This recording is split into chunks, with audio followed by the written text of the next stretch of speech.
No, I didn't speak to you.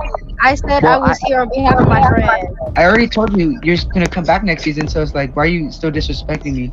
Sure. if you feel some type of way about it, then why? Like, there's no reason to feel I some just, type oh my gosh, I'm so tired. You keep on disrespecting everyone. You don't even know how to, Right, I literally gave her a platform on the show, and it's like you still want to keep on disrespecting the CEO. You're not Actually, correct. I said I don't know what you're saying for because you know I was the main cast member. Was that first? So you said that, but then you said, But I still just told you why though.